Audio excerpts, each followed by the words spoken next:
विठ्ठल विठ्ठल।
भगवान पांडुरंग परमात्म्याच्या अश्रम अहेतुकी अशा कृपेनं श्री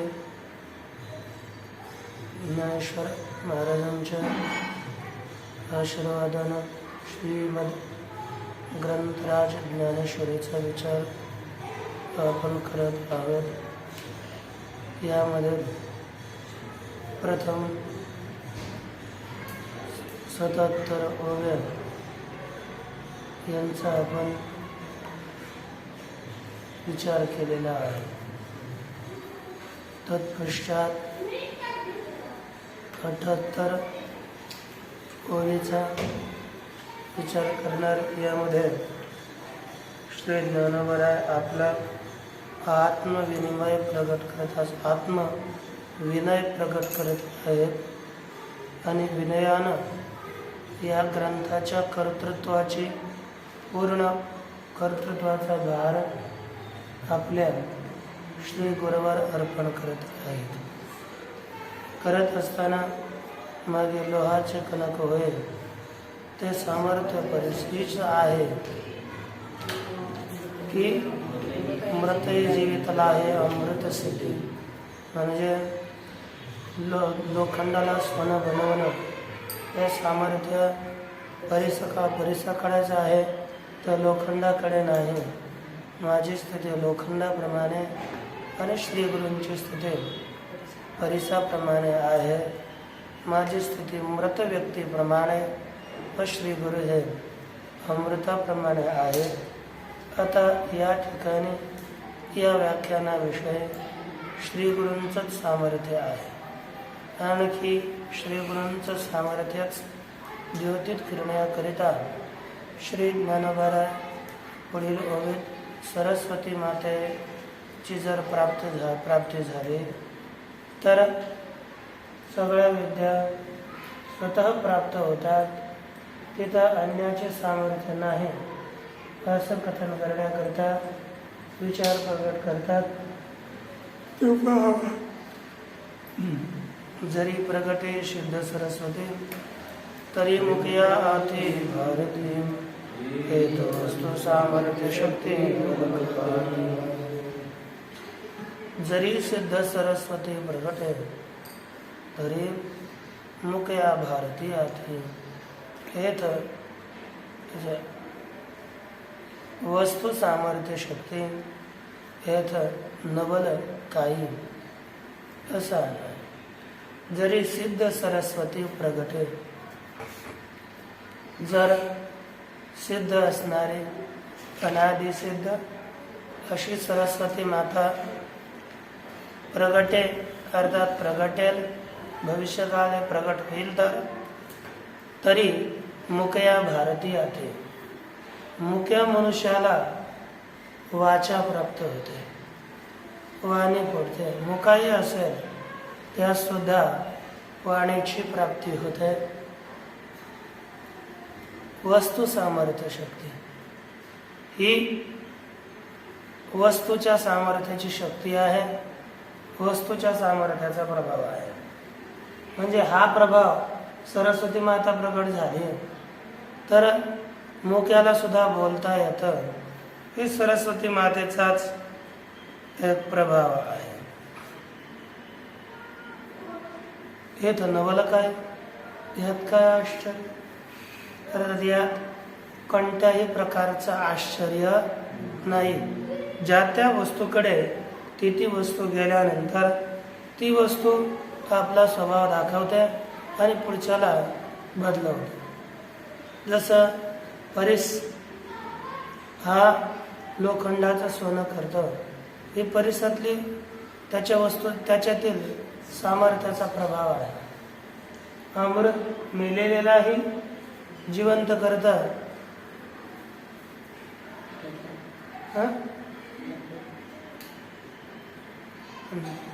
हा वस्तू सामर्थ्याचा स्वभाव आहे.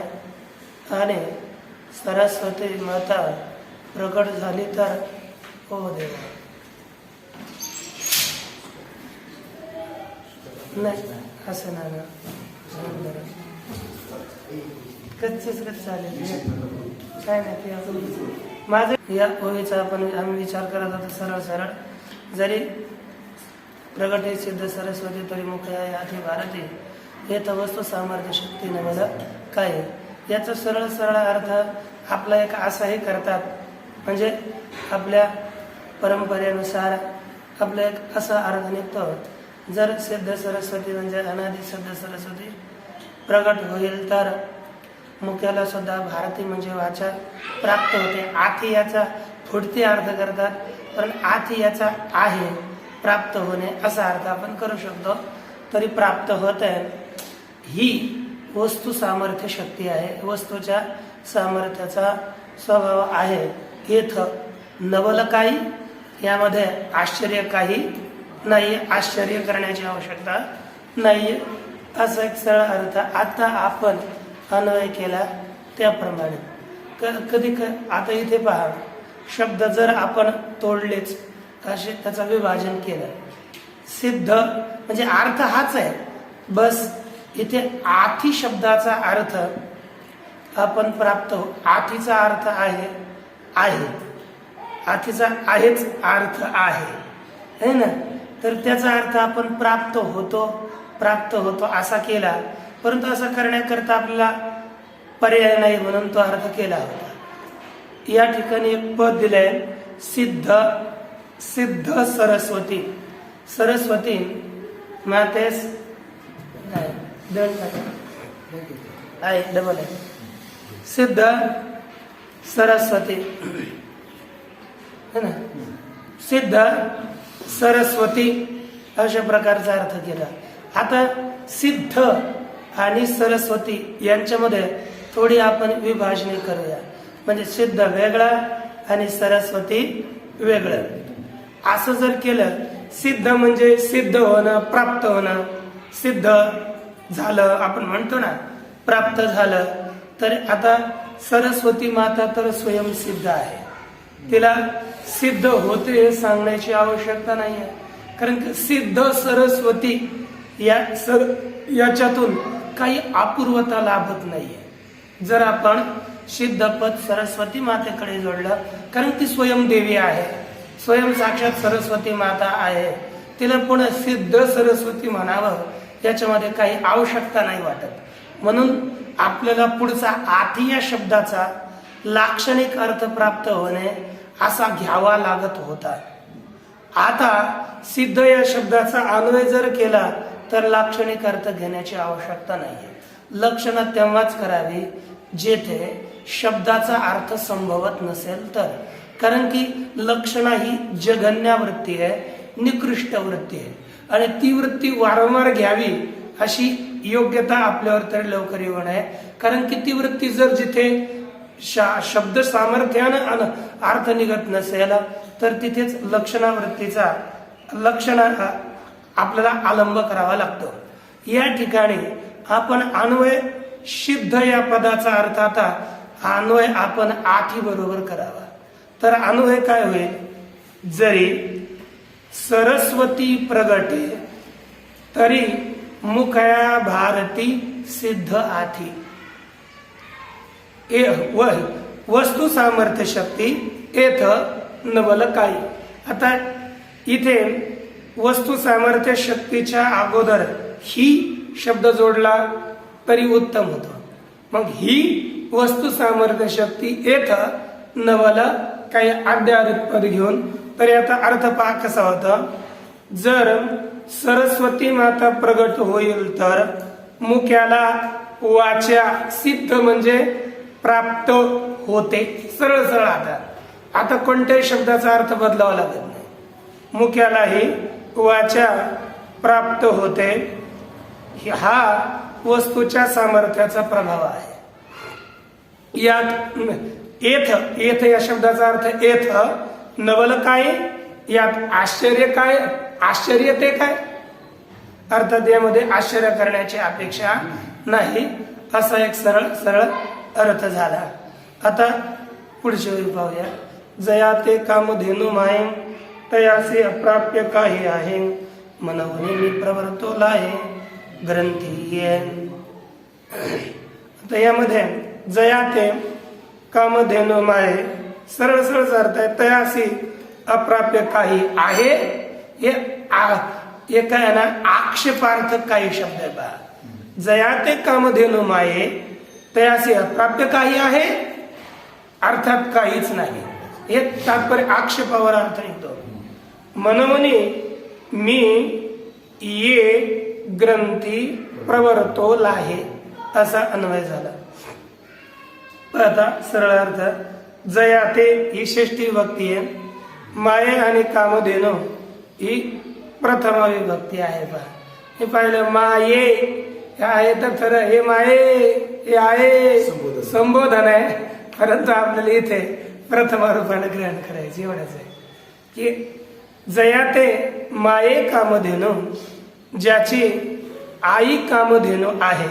आता आम्ही काय करतो, जसे ओव्या आहेत सूत्ररूप ओव्या असल्यामुळे, कारण की सगळे सूत्रामध्ये काय होत राहतं, मागच्या ओव्यांतून आपण पुढे पुढे अनुवृत्ती घेत जात असतो. जसं ब्रह्मसूत्र असेल, ब्रह्मसूत्रामध्ये अष्टाध्यायीमध्ये प्रत्येक सूत्रामध्ये पुढच्या सूत्रामध्ये जो शब्द नसेल, जो शब्द विद्यमान होत नाही, तो शब्द मागच्या ओव्यांतून आपल्याला अनुवृत्त करून ग्रहण करावा लागतो.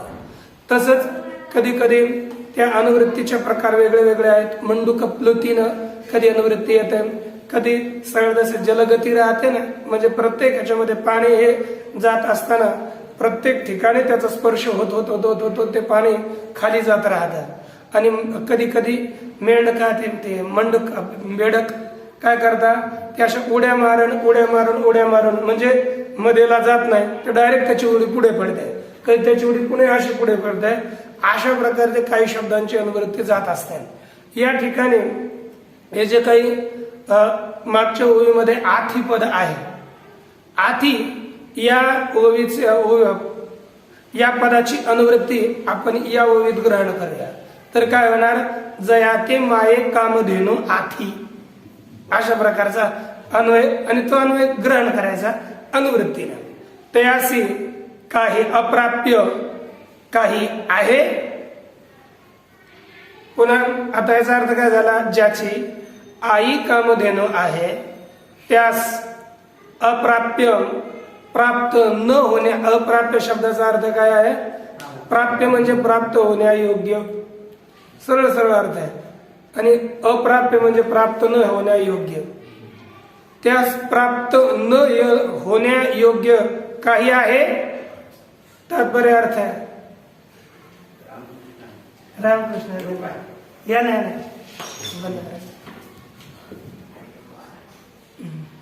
तयासी अप्राप्य काही आहे. आक्षेप केला म्हणजे त्याला, तयासी ही षष्टीचं एक वचन आहे, तयासी, त्याला अप्राप्य म्हणजे प्राप्त न होण्यायोग्य काही आहे, अर्थात त्यास प्राप्त न होण्यायोग्य काही नाही, सर्व प्राप्त होण्या योग्यच आहे.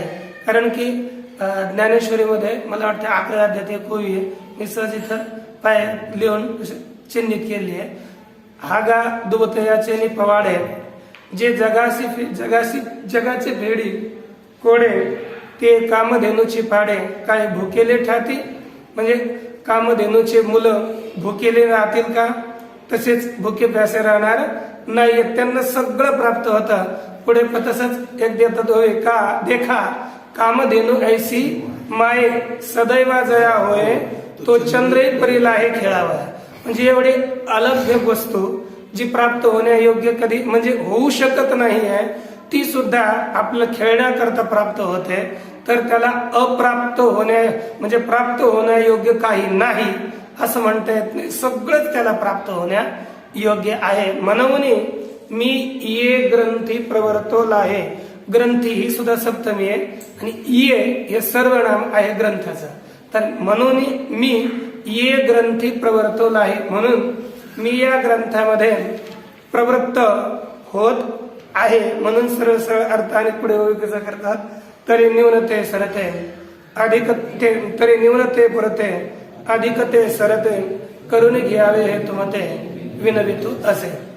आता याचा अन्वय पहा, तरी सरळ सरळच आहे. काही काही ओव्यामध्ये काय राहतं की आपण अन्वय करत असताना त्या ओळीमध्येच काही शब्द देहले दीप न्यायानं म्हणा मागे पुढे त्याची योजना करतात.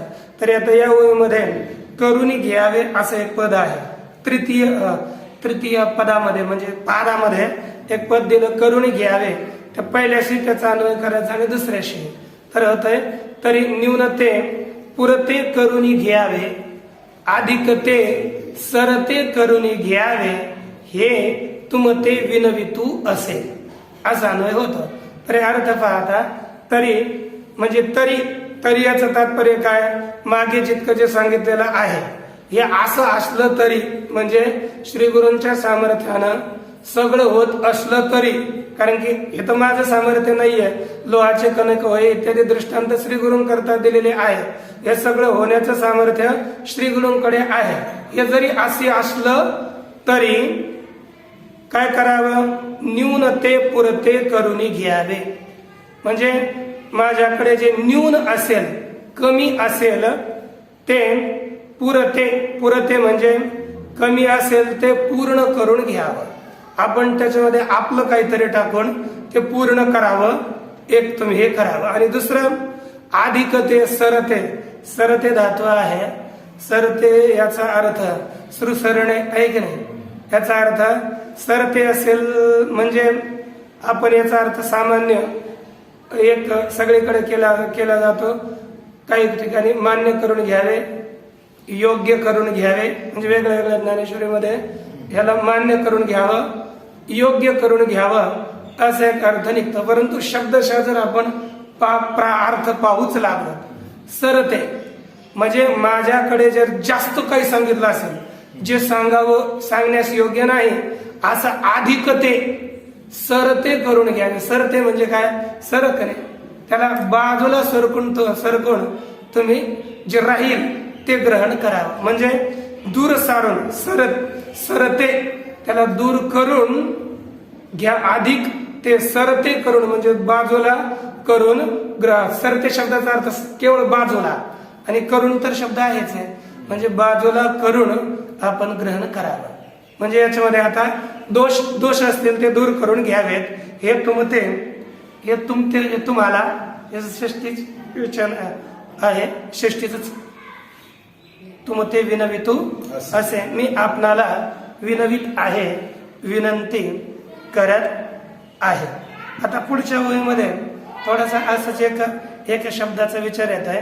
हे पहा बरं का, म्हणजे कसं वेगळं वाटतं कसं. आता देवीजो अवधान मी बोलविला, तुम्ही बोलविला मी बोलेन, जैसे चेष्टे सूत्राधीन दारू यंत्र. या ठिकाणी पहा, या ओळीमध्ये सरळ सरळ अगोदर अन्वय पहा.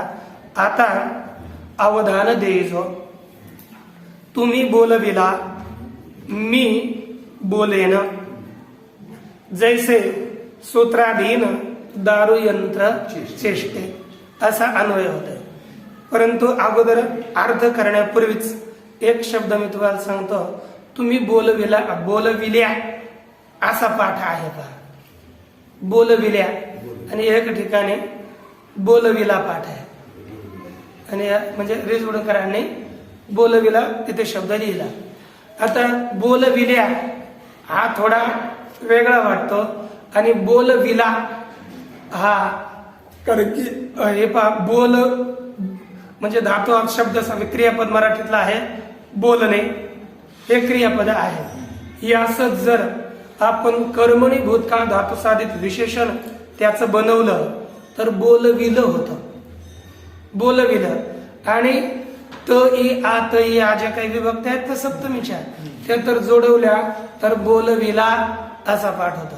म्हणून मामांनी मागे फार ठिकाणी बोलविलं याच बोलविला, किंवा जसा डोळा की आता जैसे डोळ्या अंजन भेटे, तर मामांचा पाठ आहे जैसे डोळा अंजन भेटे, म्हणजे डोळ्याला ते सप्तमी विभक्ती आहे. इथं तशीच इथे बोलविला इथं सप्तमी विभक्ती वाटते. आणि जर बोलविला पाठ ठेवला ना, अर्थ करण्याकरता फार सोपं वाटतं. आणि बोलविल्या ठेवलं ती विभक्ती कोणती आहे हीच कळत नाही सध्याला. मग त्याचा अर्थ काय होता? त्याचा सप्तमी घेतली आणि सप्तमी घेऊन तिथे सती सप्तमी मांडली, सती सप्तमी, तर याचा अर्थ होतो बोलविले असता. सती सप्तमीचा अर्थ काय होतो? कधी सती सप्तमी येत असताना ते काय होतं? जसं आपण रामे वनम गते सती भरत आगच्छति असं आपण बोलूया. म्हणजे रामे वनम गते भरत आगच्छति एवढंच वाक्य प्रयोग केला तर काय होतं? राम वनात गेले असता भरत आला असा अर्थ होतो. तसंच बोलविला हे सप्तमी विभक्तीचं एक वचन घेतलं तर बोलविले असता असा अर्थ निघतो. म्हणून त्याचं पाठ आणि रिजवडकरांनी जो पाठ ठेवलेला आहे तो मामांचाच पाठ ठेवलेला आहे, म्हणजे तो वेगळा पाठ नाहीये ना. तर तो पाठ थोडा आणखी अर्थदृष्टीने थोडा चांगला वाटतो, म्हणून मी असं पाहिलं. तरी पहा, आता अर्थ पहा. आता अवधान देईजो, अवधान म्हणजे आता आपण, अवधान म्हणजे लक्ष, देईजो म्हणजे द्यावे. आता आपण लक्ष द्यावे. तुम्ही हे तृतीयेचं बहुवचन आहे. तुमच्याकडून तुम्ही बोलविले असता मी बोलेन, हे भविष्य काळाचं रूप आहे. बोलेन, मी बोलेन. जैसे सूत्राधीन दारू यंत्र चेष्टे, ज्याप्रमाणे सूत्र, आता सूत्राचा अर्थ तुम्ही दोरी असंही घेऊ शकता किंवा सूत्रधार असाही अर्थ करू शकतो. परंतु सूत्राधीन म्हणजे दोरीच्या आधीन लाकडाचे यंत्र, लाकडाची बाहुली जशी चेष्टा करते, व्यापार करते, ती उड्या मारते, नाचते, त्याप्रमाणे माझी स्थिती आहे. आपण सूत्र आहात आणि मी बाहुलीप्रमाणे आहे. आपण जर बोलविलं तर मी बोलेन. या प्रकारे जसं ते सूत्रधार जैसा हलवितो कळा तैसा तो पुतळा नाचे छंदे, म्हणजे सूत्रधाराप्रमाणेच जसं तो हलवेल तसं ती बाहुली नाचते. अथवा अवघे जाणे सूत्रधारी कोण नाचे कोणे परी साई खडिया, म्हणजे संपूर्ण सूत्रधार जाणतो. यानं नाचावं कसं, यानं कार्य कसं करावं, त्याप्रमाणे आपण सूत्रधाराप्रमाणे आहेत. मी बोलावं कसं, याचा अर्थ कसा काढावा किंवा गीतेचा अर्थ सांगावा कसा, हे आपण जाणत आहात. आपण बोलविलं तरच मी बोलेन, असा एक सरळ अर्थ निघतो. जसे साई खडियाचे बावले चालविल्या सूत्राचे ताले, तैसा माते दावीत बोले स्वामी तो माझा. ही ओवी श्री ज्ञानेश्वर महाराजांचीच आहे. ते बोलतात की साई खडियाची बाहुले म्हणजे ठीक आहे, लाकडाची बाहुले चालवणारा जो सूत्रधार असतो त्याप्रमाणे चालते. त्याप्रमाणे माते दावीत बोले माझा स्वामी, त्याप्रमाणे मला या गीतेचा अर्थ जसे दावील तसं मी बोलत आहे. याप्रमाणे सरळ अर्थ केला गेला. तैसा मी अनुग्रहितो साधूंचा निरूपितो, ते आपला अलंकारितो बोलतया परे. हे आपुला पाठ आहे का आपुला ही दिलाय, आपुली या परी दिले वाटतं. हा आपुला आहे ना. तैसा मी अनुग्रहितो साधूंचा निरूपितो. अन्वय पहा, त्या तैसा त्याप्रमाणे अन्वय सरळच आहे. तैसा मी अनुग्रहितो साधूंचा निरूपितो, ते भलतया परी, ते आपुला भलतया परी अलंकारितो, इतकाच बदल आहे बस खाली. तैसा म्हणजे त्याप्रमाणे मी अनुग्रहितो. आता अनुग्रहित हे सुद्धा कर्मणी भूतकाळ धातुसाधित विशेषण आहे. म्हणजे याचा अर्थ अनुग्रहाने युक्त, त्याप्रमाणे मी अनुग्रहाने युक्त आहे.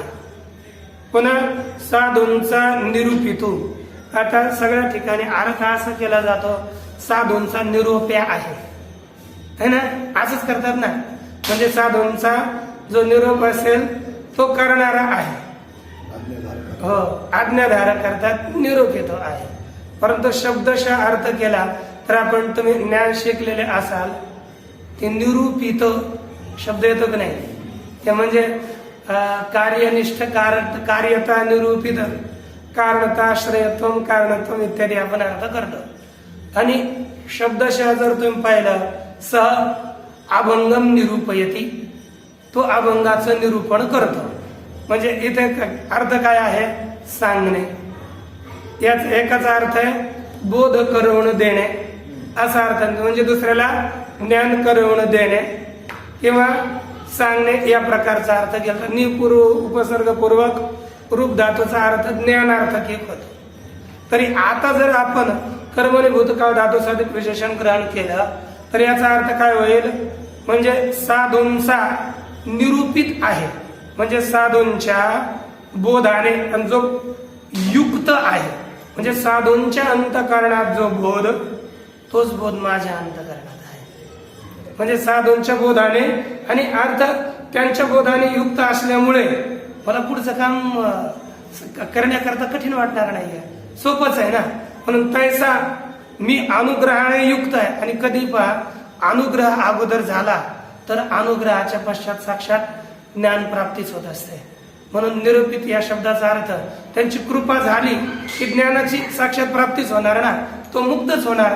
म्हणून साधूंचा निरूपितू अशा प्रकारचा अर्थ एक होतो. अथवा साधूंच्या आदेशाने युक्त आहे, साधूंच्या बोधाने युक्त आहे, तेव्हा साधूंच्या आदेशाने मी युक्त आहे. आणि इथे पहा, जी काही ज्ञानेश्वर महाराजांनी साधूंचा निरूपित इथे विभक्ती केली षष्ठी. आता आपण म्हणतो की इथे कोणती व्यक्ती हवी आहे, कधी कर्मणी आपण कर्मणी भूतकाळ धातू साध्याचे विशेषण वापरलं तर तिथे जास्तीत जास्त तृतीय विभक्ती पाहतो. इथे ज्ञानवरायांनी षष्टी विभक्ती केलेली आहे. म्हणून कधी आपण अशी ही केवळ तृतीयच होते असाही नियम नाहीये. तिथे एक सूत्र येतं पहा, कर्तृकर्मणः कृती. कृदंत शब्द जर पुढे असतील तर कर्त्यामध्ये तृतीयता येते निश्चित आहे, परंतु षष्टी विभक्ती सुद्धा होते. म्हणून इथे त्या सूत्रानुसारच इथे षष्टी विभक्ती आपल्याला दिसते. तर ते भलतया ते आपुला भलतया परी अलंकारितो, ते अर्थात त्यांचा षष्टी विभक्ती एक वचन आहे ते. तव ते तुम्ही पाहिलं असेल ना, त्यांचा आपुला म्हणजे आपला असणारा मी, म्हणजे त्या साधूंचा आपला एकदम जवळचा असणारा मी. भलतया परी अलंकार आहे, अलंकारितो. भलतया परी म्हणजे वाटेल त्याप्रमाणे अलंकारित, कोणत्याही प्रकारे मी अलंकारित आहे, अलंकृत केलेला आहे. आता पहिलं सांगितलं त्यांच्यामुळेच माझ्याकडे सामर्थ्य आहे. या ओळीमध्ये सगळी कृपा आपल्याला प्राप्त झालेली आहे याचं दिग्दर्शन करतात. म्हणजे त्यांचा अनुग्रहित मी आहे, त्यांच्या बोधाने आदेशाने युक्त मी आहे आणि त्यांचाच मी उत्तम रीतीनं सगळ्याच प्रकाराने अलंकारित आहे. मग आता म्हणजे माझ्याकडे जितकं आहे ते सगळं श्री गुरूंचं आहे, त्यांच्यामुळेच मी अलंकारित झालेलो आहे. मी अर्थ इथे अलंकारित का केलं की कर्मणी भूतकाळ धातूसाठी विशेषण आहे, भूतकाळ अलंकृत झालेलो आहे त्यांच्यामुळे, त्याप्रमाणे. आता इथे अर्थ असा केला जातो, अलंकारित करावे. करावे शब्द घ्यायला इथे मागे पुढे कोणता अर्थ, अलंकारित शब्दाचा अर्थ करावे तो होत नाही, अलंकृत झालेलो आहे. म्हणजे जितकं माझ्याकडे असेल ते त्यांचं आहे, त्यांच्यामुळे अलंकृत झालेलो आहे. या प्रकारे श्री ज्ञानवराय बोलल्यानंतर आता पुढचे श्रोते मंडळी किंवा साक्षात श्री निवृत्तीनाथ महाराजच बोलतात. तम श्री गुरु म्हणती राही, हे तुझं बोलावे न लगे काही, आता ग्रंथात चित्त देई जड करी वेगा. तम अन्वय, तम श्री गुरु म्हणती सरळच आहे, राही. तम श्री गुरु म्हणती इथे कॉमा पुढे राही, हे तुझं काही बोलावे न लगे, आता झडकरी वेगा ग्रंथा चित्त देई, असा अन्वय होतो. तम म्हणजे तेव्हा जेव्हा श्री ज्ञानेश्वर महाराज असे बोलले तेव्हा श्री गुरु निवृत्तीनाथ महाराज म्हणती बोलतात राही असू दे, है ना, बस जास्त बोलू नको. म्हणजे हा आस्वात्म विनय, आपला विनय राहू दे पुरे, हा विनय आता बंद कर. हे तुझं काही बोलावे न लगे, हे तुला काही बोलावं लागणार नाही, बोलण्याचे कारण बोलावे लागणार नाही. न लगे म्हणजे लागणार नाही, बोलावे म्हणजे बोलावेच, तुला हे बोलावे लागणार नाही. आता जड करी वेगा, दोन पद दिले, दोन्ही आणि म्हणजे फारच तत्परता श्रोत्यांकडे दिसते. एक शब्द वापरला तर लवकर हे सांग, आपण सरळ सरळ बोलतो, परंतु इथे दोन शब्द टाकले, जडकरी टाकला आणि वेगाही टाकला. जडकरी त्याचा अर्थ वेग आणि वेग सुद्धा त्याचा अर्थ आहे वेगच, दोघांचा आहे की नाही. परंतु एखादी गोष्ट आपल्याला फार लवकर झाली, ती फार करावी वाटली, तर लवकर करायची असेल तर आपण डबल शब्दाचा प्रयोग करतो. अरे लवकर लवकर कर की, म्हणजे ती लवकर व्हावी याच्याकरता कधी कधी द्विरुक्ती येते. तसेच या ठिकाणी श्री निवृत्तीनाथ महाराजांच्या वाक्यातून द्विरुक्ती होऊन त्यांना गीतेच्या अर्थाच्या कडे ओढ तीव्र असल्यामुळे डबल इथे जडकरी आणि वेगा अशा दोन शब्दाचा प्रयोग केला. आणि आता लवकर वेगाने ग्रंथा चित्त देई, ग्रंथामध्ये चित्त लाव. ग्रंथ सप्तमी एक वचन आहे, सरळ सरळ अर्थ सांगणार. सामान्यतः आपण ग्रंथाकडे चित्त लाव असंही करतो, परंतु ग्रंथामध्ये चित्त अंतकरण लाव, लक्ष दे असं श्री निवृत्तीनाथ महाराजांनी सांगितलं. तेव्हा आता ही जी मधली ओवी आहे ही ओवी